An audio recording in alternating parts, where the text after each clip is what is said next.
Sisi tumekaa hapa msikitini wote Waislamu wazuri, ndivyo sivyo? Ndivyo hivi. Ushawaza nani atapita nyendo zako katika Uislamu mzuri wako, katika watoto wako?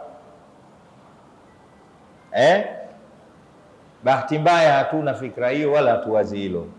Kila mmoja katika sisi anataka aache daktari, aache daktari wa familia, aache injinia wa familia, aache mwingine nani, accountant wa familia, aache mwanasiasa wa familia, aache fundi wa familia. Ndio tukiamka asubuhi watoto haya shule shule shule shule shule shule.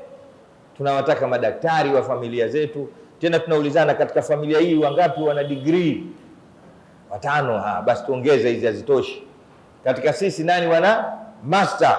Hazitoshi. Lakini hatuulizi nani katika sisi tukifa atatuzika. Msalini basi Mtume Muhammad.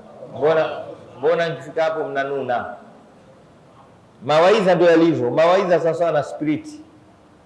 Spirit unajua spirit, yale maji yale kukaushia vidonda yale ni maji mazuri tu, maji baridi yale. Hasa katika wakati kama huu wa joto kali kama hivi, unaweza kuoga yale kabisa, lakini ule wako una mchubuko. Umeeleka vizuri? Utatoka mbio kule chooni. Sasa ndio mawaidha. Mawaidha kama yakugusi baridi, yakikugusa unaona kunaanza kuchubuka chubuka, kama mnavyochubuka hapo ninavyosema mimi. Kwa sababu na mimi siku hizi nimekuwa kiongozi nasema kama kiongozi sasa, nendeni mkaache watakaozishika familia zenu kwa akida, watakaosimamia koo zenu kuwazika. Ni aibu mtu kafa anaenda kutafutwa mzishi msikitini.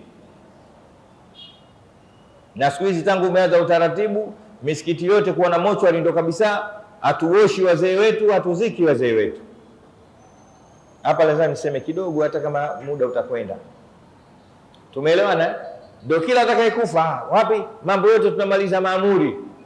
Kumbe hiyo ni ujanja, hatuna mtu sisi wa kutuzikia na kutuoshea, ndio tunamaliza maamuri. Wapi, mambo yote kichangani. Kwa sababu hatuna mipango ya kuacha watu wa hivyo katika familia zetu. Mipango yetu tuache wafanya biashara wakubwa, tuache mainjinia, tuache maprofesa. Lakini wakushika dini, nendeni leo mkalitizame hilo vizuri. Mimi juzi nimeenda kuzika pahala, mama wa mtu akanambia, sheke, ingia umzuke mama yako. Nikamwambia uso mamangu.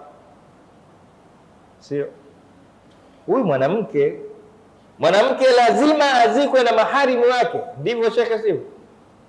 Ndivyo sheke kaandikisha kitu.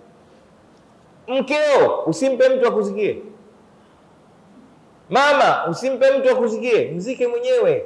Nenda naye mpaka kule chini, inaweza kufunguka sanda kule. Imeeleweka vizuri? Jamani, mnanielewa vizuri?